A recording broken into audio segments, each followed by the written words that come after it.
Hey guys, this is Ms. Hurst coming at you live from my apartment during this wonderful, apparently, apocalypse. Today we're going to be going through how do we do a completion folder on Schoology. So, as you can see, I have Schoology opened up right here on my screen. Now what I'm going to be doing is showing you what happens when you have a completion folder so that you know what you're getting into before you watch this whole video. So if we look here, there's this button that says Student Progress. All I have to do is click on it. When I do that, it's going to pop open with this folder. And you can see I have two things here. I have one that says Homework and one that says Folder number 2. Now, since I'm a student in this class, this is what I would see on that end.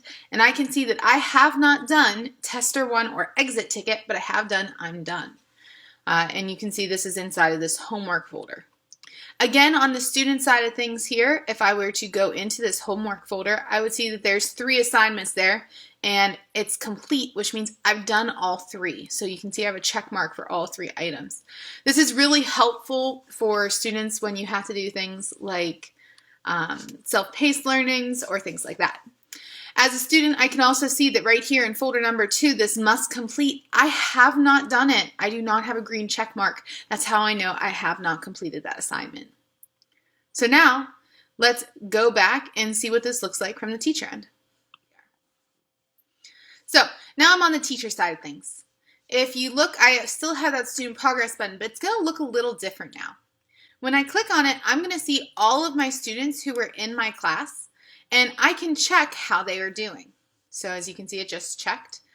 Here's that account that I was in before. You can see I have that homework folder checked off, and folder number 2 is showing my in-progress items. So how did I set that folder up? Well, first thing I did was I added materials. Do that however you like, and once you have a folder, you can make it a completion folder.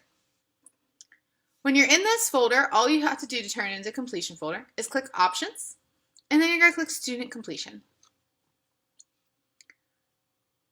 There it goes. So, in order to update or add anything, all you're going to do is click Add Requirements. So, for example, if I hit that button right now, I can make it so that they have to post a comment, reply, make a submission, or score at least a certain amount. This is really nice with quizzes and features. So, for example, here on quiz number 1, I can change that and make it so that I have to score at least a 15 out of 20. What that'll do is it makes it so that if I haven't mastered it, I can't move on. I kind of like that.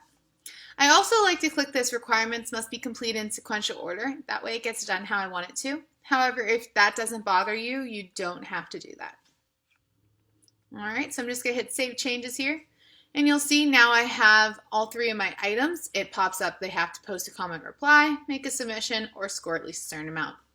Again, I can click on the Student Progress button. I can see where all of my students are in this folder. And that's all there is to it. Completion folders are very easy and they're very useful to your learners. They make it so that you can go through and find things as you need to, and so that they just know what they're doing when they're doing it. One of my other favorite ways to incorporate these is using a program called EdPuzzle. You can see it right here. It links in with Schoology. I do have another video showing you how to do that. And you can assign any materials that you have from EdPuzzle right there. So you can see here's some videos I have. Let's say I wanted to add in this Proving Triangles Are Similar video. All I'm going to do is click Watch. And once I have clicked that button, I can assign it. I always turn on my closed captions just in case my students don't have the most quiet environment. And finally, just hit Assign. Now, anyone who's in this class will also have this in here. If I want to add that to my completion folder, all I have to do is go to Student Completion. Again, it's going to load that page and I can add a requirement. Now that video's right there, I'm going to make it so they have to view the item, save my changes, and bam! Now, in order to be done with this folder, you have to have watched this video. The nice thing about linking EdPuzzle and Schoology is that it makes it so your students have an account. So when I click on this, it's going to pop open. So that's all there is to it. If you have any questions, let me know. Have a good one, guys. Bye-bye.